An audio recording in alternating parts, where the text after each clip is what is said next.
Now, there's a time in every road cyclist's career where they decide that the only way to get to pro-level standards of performance is to upgrade every component on the bike. One of those components is the Groupset, and in this video I'm going to compare the Shimano 105 Groupset with that of the Shimano Ultegra Groupset and give you some thoughts on whether or not you should pay to upgrade. Perhaps you found this video because you're looking to spec your new bike either with Shimano 105 or Ultegra. Alternatively, perhaps you already have a Shimano 105 fitted bike and you're considering upgrading to Ultegra either piecemeal or wholesale in one big swoop. I'm here to tell you that you will be better served by going with the 105 option, and hopefully that will become clear why over the course of this video. Hi, I'm Monty, this is Sportive Cyclist, and on this channel I make videos from the perspective of an enthusiastic mammal road cyclist. My videos cover topics like road bike maintenance, training, product reviews, and generally anything that I think might make yours and my cycling life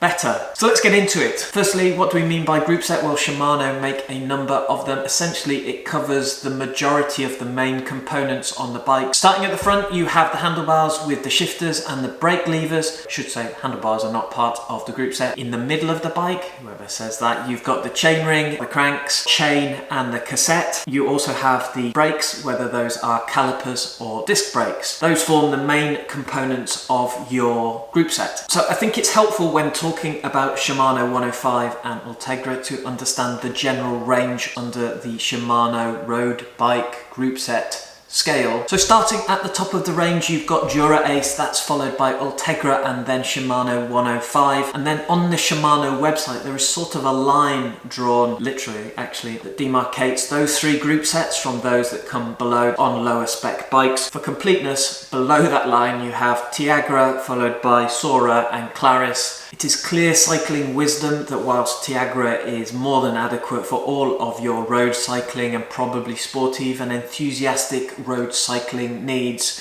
you must eschew Tiagra and at least go for 105. That's not really the subject of this video, so let's assume that you're already in the world of 105 Ultegra and let's move on. Now, in addition to needing to know the model range name, Dura Ace, Ultegra 105, it's also important to know that there are different model generation families. In order to demarcate different generations of the same model range, Shimano uses a series of numbers. The current Ultegra right now is the R8000 range. The current 105 is the R7000 range, and that R7000 range was released in 2019. That's 11 speed. The R8000 was released in 2018, and again, that's 11 speed. Now, a deep dive in terms of model numbers is probably too much for this particular video, but important to know if you are upgrading from 105 to Ultegra components, or indeed downgrading from Ultegra down to 105, you need to make sure that you are operating within the sort of same compatible model range families. So the clear one for me, I have a 105 setup, which is 5700. Now that's 10 speed, and that dates back from 2010. As I'm upgrading to Ultegra, as I have upgraded to Ultegra components before, I've needed to buy those components from the equivalent 10-speed Ultegra group set, which is 6700. If I had bought them from 6800, which is the next generation of Ultegra, there's a very strong likelihood that those wouldn't have worked well with my existing setup. If you are upgrading, make sure that you do your homework. Maybe I'll link to a relevant post in the description below to help you find information on that. Now, I think I've managed to garble that enough. However, if you're just looking to buy a new bike and you're considering between 105 or Ultegra, then you will be getting the current models R8000 Ultegra 11 speed or Shimano 105 R7000 11 speed. Got that? Move on. One clear reason for choosing Ultegra over 105 is that Ultegra is the only one of those two group sets which has electronic gears. That's denoted by having the Di2 nomenclature. Now, whilst I've not personally used Di2, I am aware of friends who have it spec'd on their bikes and they love it. So if you're really into getting electronic gears, that's using mini electric motors in the front and rear derailleurs in order to change gears rather than having cables driving spring-loaded mechanical derailleurs. Clearly, Ultegra is the choice for you. Is 105 gonna get Di2? That question has been hanging out there for many years. years, certainly since the last generation, which is when Ultegra was electrified, and there seems to be no sign of it arriving yet. My view, and I have absolutely no information on this whatsoever, Shimano is going to be slightly wary about making a very strong Shimano 105 offering, which is so good that there's no real reason to upgrade to Ultegra, other than the fact that Ultegra has Di2 and therefore ticks that box for those people that want to get electronic gears but are not going to spend the cash in order to upgrade to full-on professional Dura Ace. So you're buying a new bike and you're looking to choose between the two group sets. So how much are you going to end up having to pay for said bike? Well, when I bought my Trek Domain 4.3 back in 2013, that was spec'd with full 105, albeit 2 generations ago, and that bike cost me £1,800. From memory, I think the Ultegra version was well into the £2,000. Now, the difficulty we have when looking at the prices of bikes spec'd with 105 and Ultegra and comparing the two is that often there are differences in other specs as well, in particular wheels, where you tend to see nicer bikes with Ultegra are spec'd with nicer wheels that are materially better than those that are on 105 spec bikes. Generally speaking, from the reputable bike manufacturers, you're tending to see that 105 spec bikes tend to come in around the £2,000 mark, $2,500. Alternatively, bikes that are spec'd with Ultegra tend to be in the range of £2,500 to £2,700. Who says 2.7? £2,700. Similar sort of number in dollars, perhaps up to $3,200.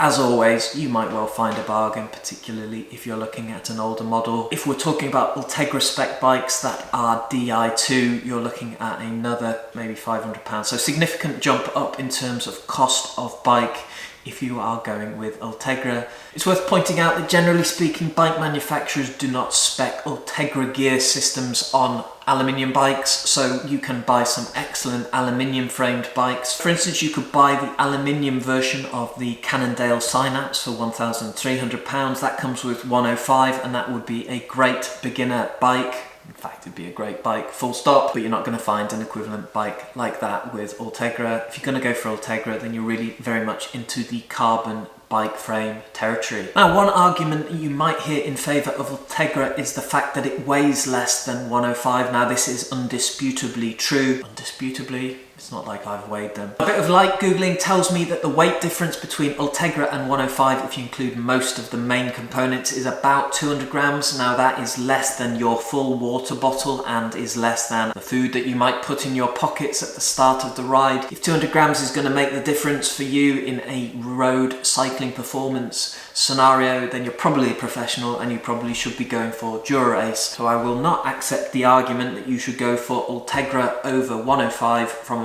a weight perspective. You could lose 200 grams off your midriff, and that would be far more beneficial to your overall ride cycling performance and would not hurt your wallet in the same way as upgrading to Ultegra.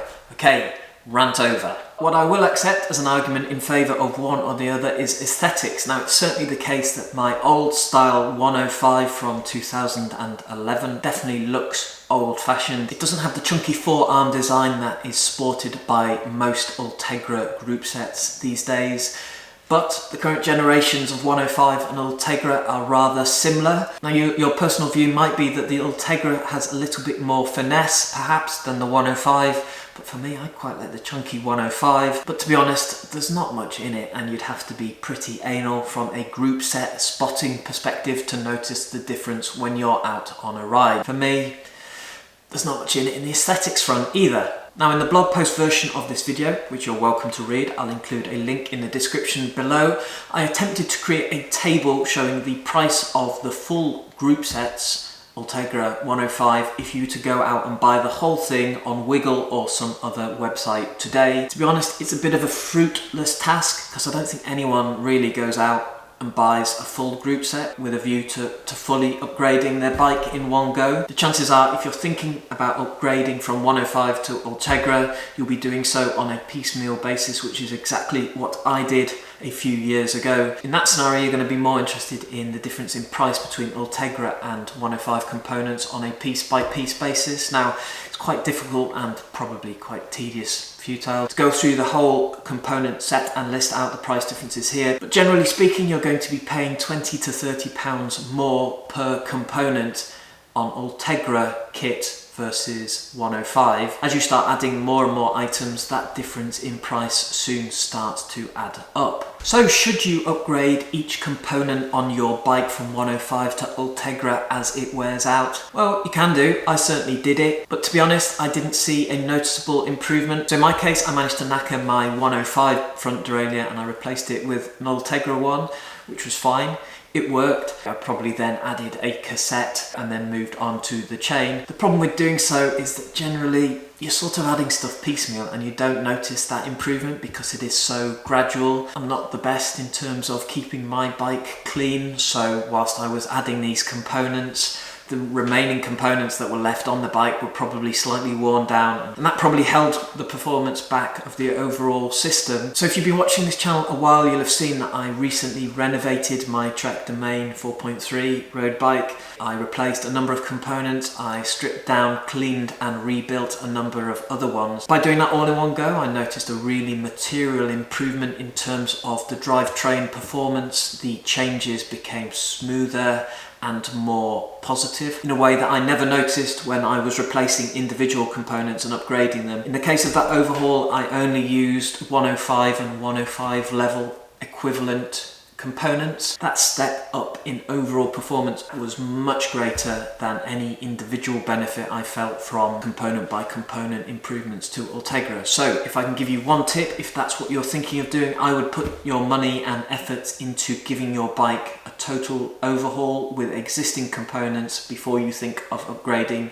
to Ultegra as some sort of panacea for improving the performance of your drivetrain. But perhaps you're watching this video because you simply want to make a decision between 105 and Ultegra for your new bike. So the question is, which is the better group set? And the answer is undoubtedly that Ultegra is the better group set in terms of performance. But is it the best group set for you? It's probably worth bringing up the concept of the trickle-down effect. The trickle-down effect is where the performance improvements that are introduced at the very top end of the Shimano range gradually move down the model families as each one gets updated over time. Say for example, we have the technology that was in the Dura-Race group set that was used by Bradley Wiggins to win the Tour in 2012. That would have then been used in the next generation of Ultegra that was released in 2014 and then trickled down further into the latest generation of 105 that was released in 2019. So effectively the Shimano 105 group set that you might buy on your road bike this week is the same technology that was used to win a Tour de France in 2012. The performance of that particular group set is going to be pretty strong. Now the current generation of Ultegra will of course include some of the technology and the improvements that came in the last generation of Ultegra, so again will be a step up from 105. But the point I would make is that you or I, as an enthusiastic road cyclist, we don't need